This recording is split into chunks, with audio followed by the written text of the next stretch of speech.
Hey there folks, it's Amiibo Jason here. And me, Hero TJ.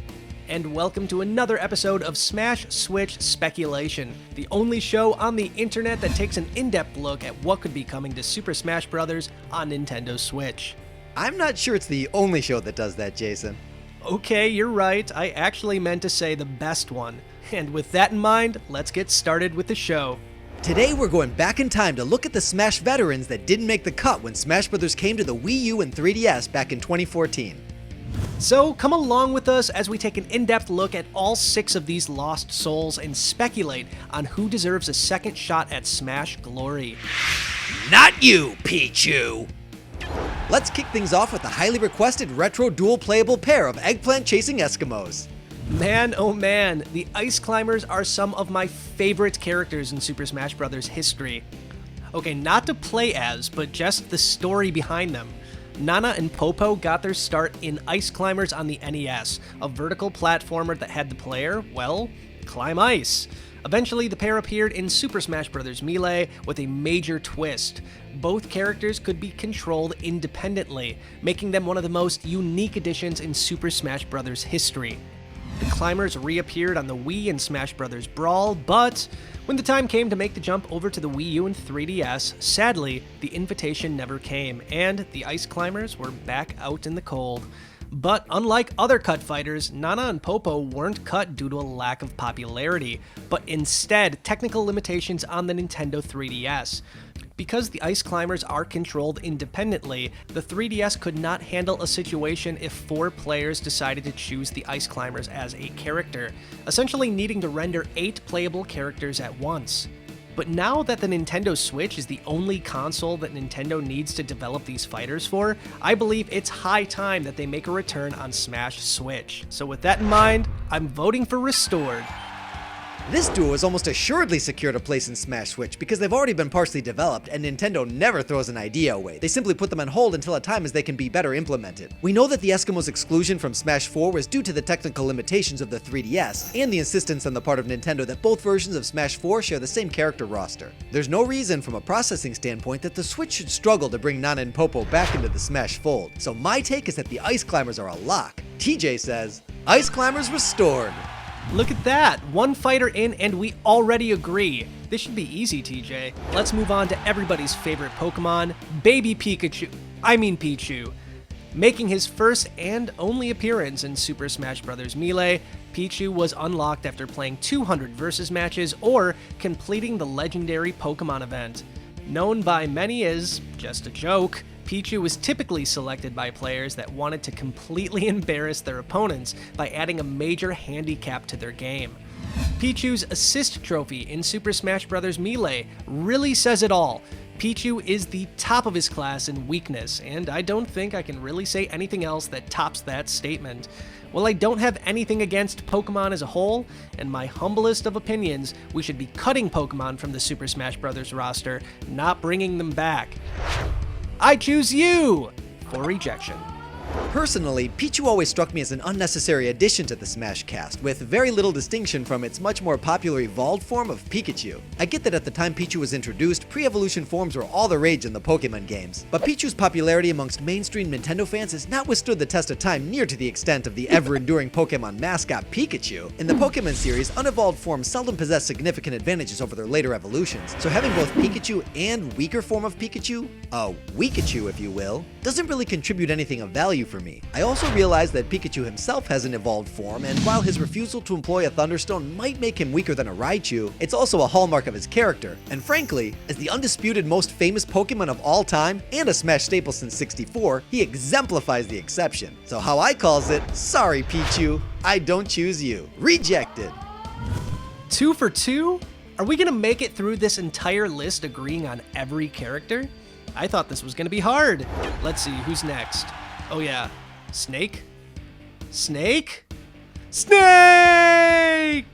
Now I know I'm gonna get some pushback from you players out there, but I never felt like Snake fit into the grand scheme of Smash. Don't get me wrong, I'm glad he was there for all you Metal Gear heads, and I certainly felt the shockwave from the inclusion of such a surprising third-party character, but I feel like Snake snuck into Smash because of the personal relationship between Mr. Sakurai and Mr. Kojima. With Snake being a Konami-controlled character and Kojima's uncertain standing with Konami, it seems unlikely Snake can squirm his way into Smash Switch. Then again, Mr. Sakurai has proven himself a miracle worker by somehow achieving the impossible and getting Cloud into Smash 4. So maybe if he wanted to, he can work his magical mojo. But do I think he will? Not this time, Snake. Rejected. Now, Snake isn't just an OG NES poster child, but one of the most iconic characters in video game history. I still get goosebumps from the idea of Snake's reveal video all the way back in Brawl. Snake represented more than just Konami's brand, but he was the sole representative of mature-rated games in the roster. I have always believed that Super Smash Bros. Is a love letter to gaming, so if Pac-Man, Mega Man, and Sonic have a place at the table, then Snake definitely deserves a seat. Restored. Next up, let's talk about Young Link. No, not that Link. Or that Link. Getting warmer. There he is.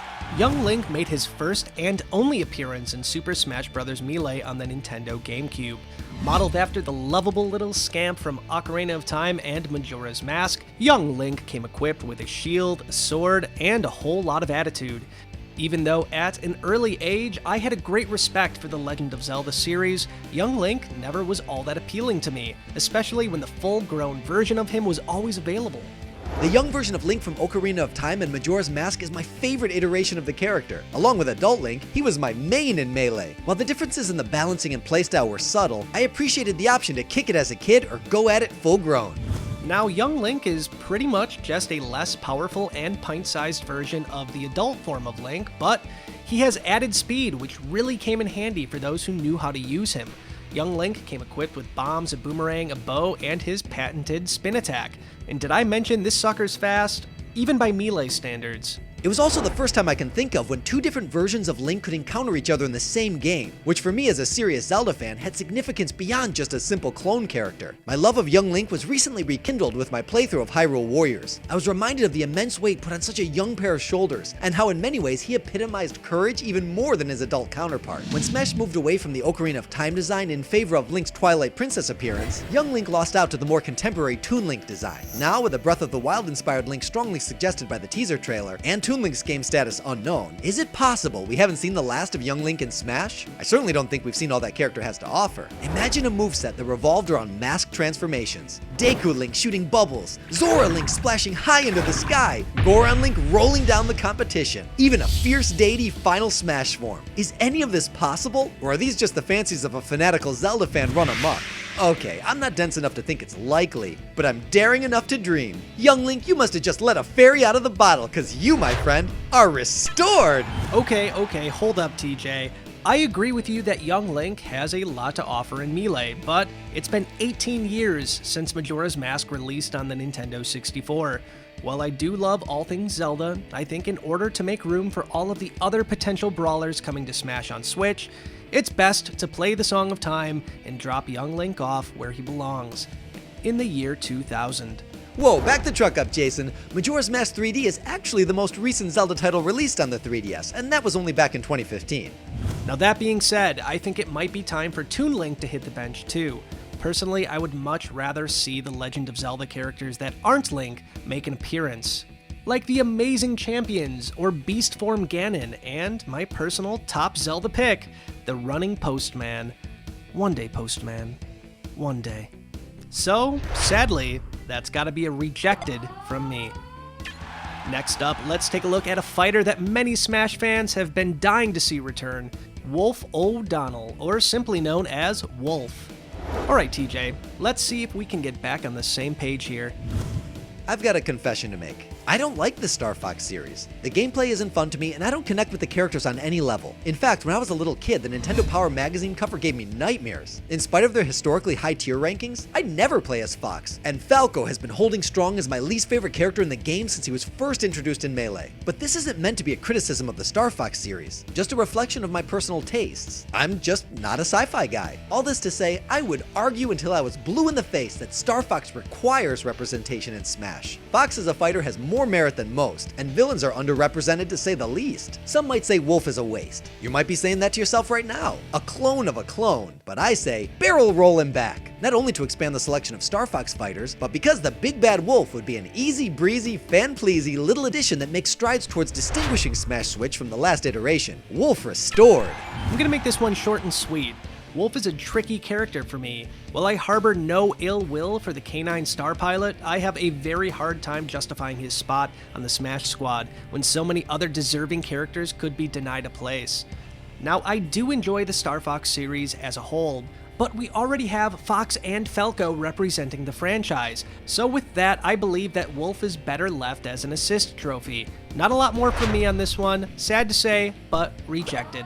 Pokemon Trainer's a tough one because while he's only appeared in Brawl, he was kinda like 3 characters in one of whom, Charizard, was in Smash for Wii U and 3DS. So if the Pokemon Trainer were to make a return, would that mean along with Squirtle and Ivysaur, Charizard would no longer be a rogue Pokemon and go back to obeying the commands of his trainer? Hard to say. I always liked the idea of the Pokemon Trainer, and I tried to get used to the unique play mechanics, but I found him to be more frustrating than fun. The gimmick was a good one, but as it was implemented in Brawl, prevented the character from really being competitive. The very popular mod Project M even went so far as to separate Squirtle, Ivysaur, and Charizard to make them a bit more manageable. I honestly don't miss Squirtle or Ivysaur, but I respect the effort to imagine a Pokemon representative that bears a stronger resemblance to the protagonist of the Pokemon series than simply assuming the identity of a Pokemon. Even still, the convoluted execution leads me to think that if Smash Switch does incorporate a Pokemon trainer in some capacity, he or she won't bear a strong resemblance to what's come before. So I'm saying, at least with respect to the Pokemon trainer of Brawl, reject it.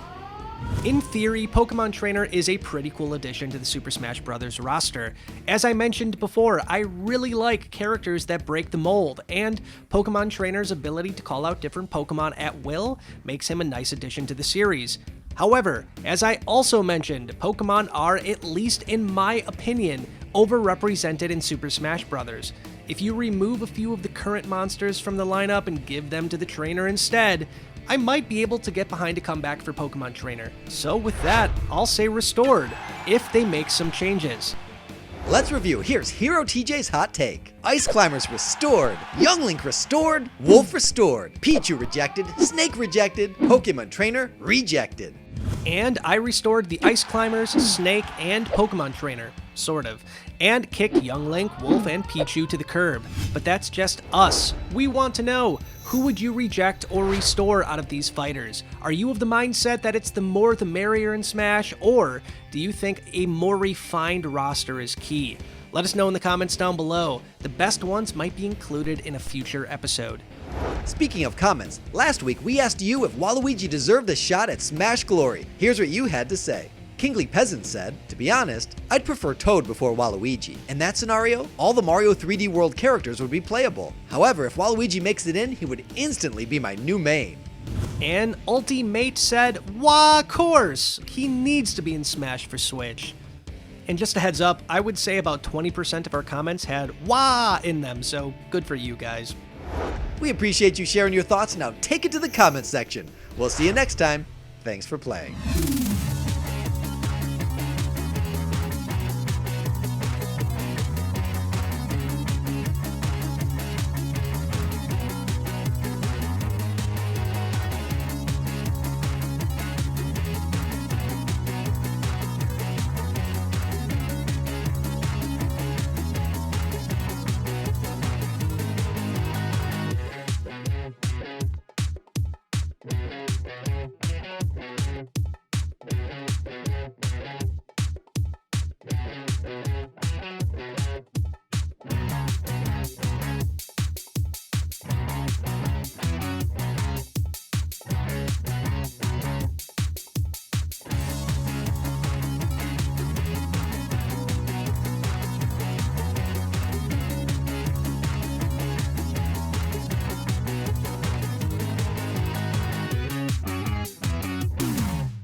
You know, we've come a long way since we started off as Amiibo News like 4 years ago. It's hard to believe that we've come this far. I just want to thank all of you for supporting us and making this channel what it is today. We have a lot more coming soon. Stay tuned.